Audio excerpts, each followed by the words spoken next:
All right, so Fender is going to be back at NAMM 2024. What does that all mean?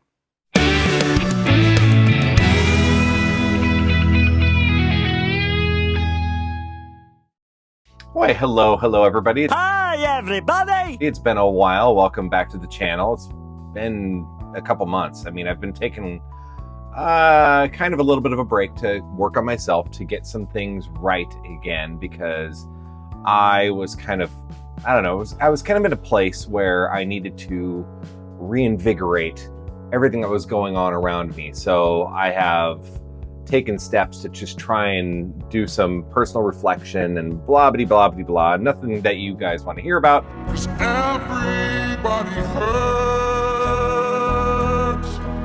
If you've ever done like a YouTube channel and you want to reach a broader audience, usually what you might do is you look for stuff that people are talking about, and then you want to create content around that to be able to get a viewer bomb. And that's kind of nice because, you know, the more viewers you get, the more ad revenue is shared to you, and it's kind of a nice thing. So today I'm going to do something completely opposite. In July, I'm going to talk about NAMM, because that's a hot topic, right? But Fender is back at NAMM, and they weren't there in 2023 this year, the last NAMM in January.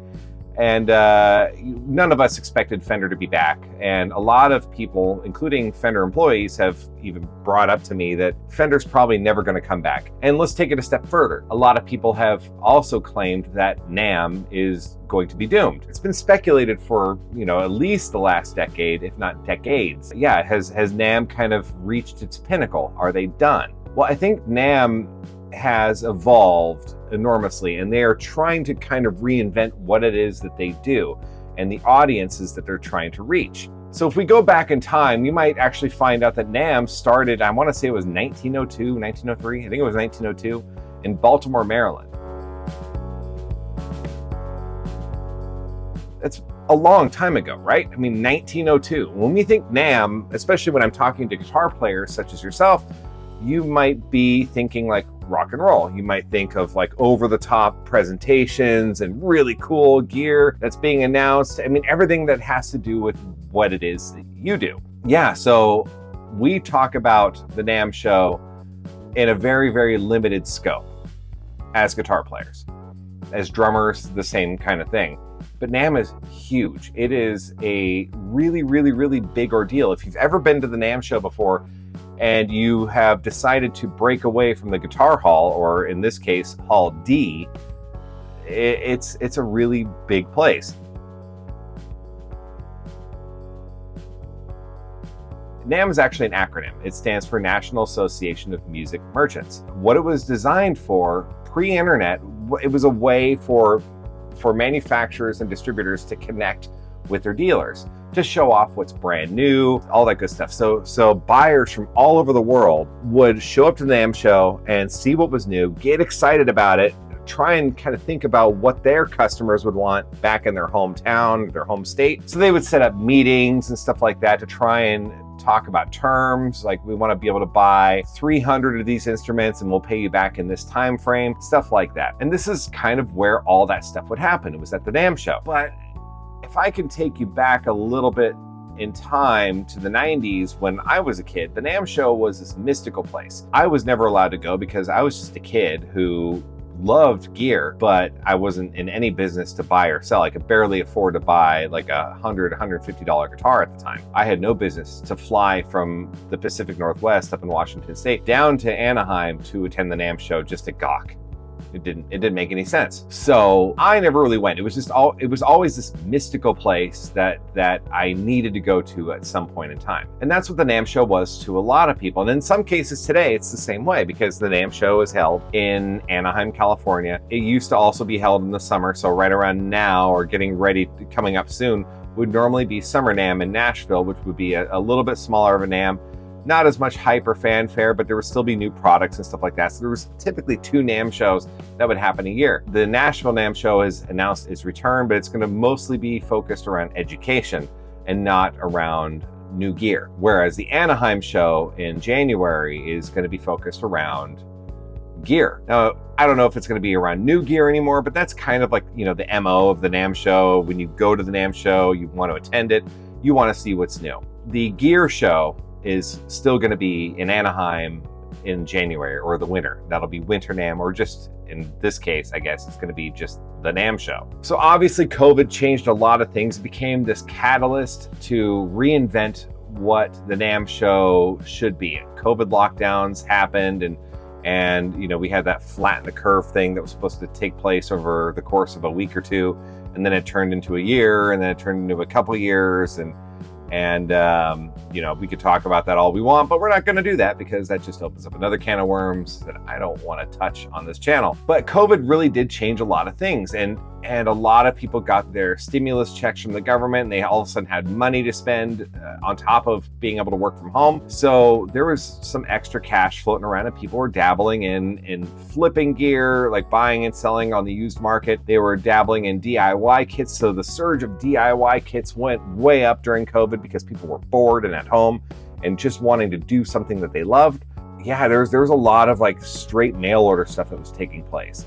And it really changed the landscape of what we did as consumers to acquire new gear. We saw brands like Firefly surge through the roof, Grote, stuff like that. I mean, these brands existed for a few years prior, but during COVID, that's when these brands really took off. So what was the point of NAMM at this point in time? We learned a lot of things. We learned that it was not important to showcase new gear at this big convention center. And NAMM does charge a lot of money for these booths. I don't really have a way to prove it, but I've heard from a number of people who have rented booths in the past that they could be anywhere from like $2,000 for the whole show, all the way up to like $1 million.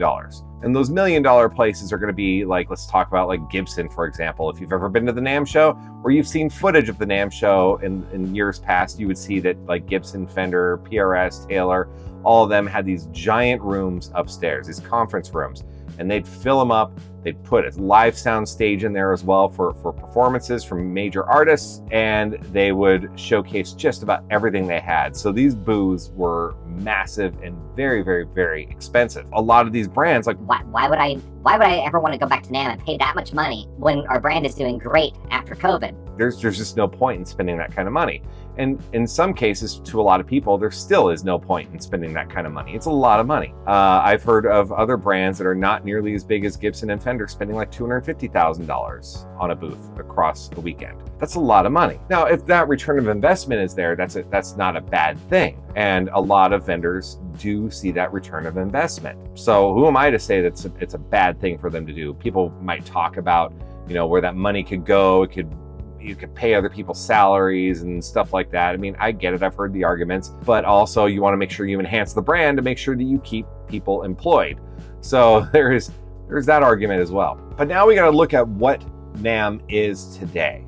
Where are they going? Because we've seen other trade shows shut down, and there's been a lot of speculation that NAMM is over and done with. But the NAMM show, as it is today, has become this consumer fanfare thing. It used to just be for merchants. Again, National Association of Music Merchants. Today, it has turned into this place where we're seeing a lot of artists, up and coming artists, amateur artists, spectators, stuff like that. Just a lot of people allowed into the show that in years past used to not really be allowed in the show. People could get in somehow through vendors and what have you, but it was really difficult to get into the NAMM show in the past. You had to know somebody who would be willing to give you a guest pass. And that's my understanding of it. That's always what I've been told. I used to try and get in a lot, and it's like, oh, sorry, buddy, we are out of passes. Or I would be promised a pass, then at the last minute, I'd be told that a VIP that needed to go needed my pass instead. And I understood it, because who am I to go? Like, why would they give me a pass if I'm not doing anything with it, really, other than just going? I'm not promoting a brand, I'm not doing anything. So I just kind of took it on the chin and moved with that. But these days you can get a pass. You can just go on to NAMM's website and order a pass if you want to go. You could be media, you could be a vendor, you could be an exhibitor, you could be a student, you could be just a regular guest. I can't remember what they're called. This should be the easiest one for me to roll off the top of my head, but I don't know, like general admission, whatever the equivalent of that is for NAMM. You could get that. So yeah, that's the NAMM show has evolved into this whole spectator thing, and that's still important. Why does Fender need to come back to that? Well, it's because Fender can, and like any big brand out there, Fender can lose market share. Any big brand can lose market share if they take their eyes off the prize. Gosh, what was it? There's that movie in the 90s called Election with Matthew Broderick and Reese Witherspoon. And I think there's this line in that movie. It says, Coca-Cola stayed #1 because they spent the most on advertising. I can't wait to start campaigning. Well, it should be easy for you. So far, no competition. Yeah, but you know, Coca-Cola is by far the world's #1 soft drink, and they spend more money than anybody on advertising. That really holds true for the NAMM show as well, because that is a giant advertising platform. It really is. That's kind of what it's turned into. There's still merchants going to the NAMM show to do buying arrangements and what have you, and those buyers are going to be looking at the crowd reactions as what people are excited about, and that also helps close deals as well. But people going there to get excited is a huge ordeal. They made the NAMM show made strides in connecting with certain social media influencers. So a couple of the guys I know went to that show because they have YouTube channels that have, like, I don't know, 8,000, 10,000, 40,000, 100,000 subscribers and more. So they were invited to this. I think it was limited to 100 people. And at that party, there was, like, you know, Davidas performed and Corey Feldman performed with him. And for what I understand, it was a very interesting performance. But yeah, as we would expect. So NAMM has reached out to social media influencers because a lot of these people that you watch outside of this channel, obviously, and people I watch, they have a voice in discussing what's cool and what's not cool based on their perspective. They could be wrong, obviously. They're allowed to be wrong, and you're allowed to like what you like. But that's kind of what the NAMM show has become. It's become this giant billboard, this interactive sandbox almost, if you will, where you can go there and see what's new and what's arrived, and that seems to be where NAMM is going. It's branched away from simply just being a buyer exhibit. I really enjoyed the first NAMM post-COVID because it was really small scale.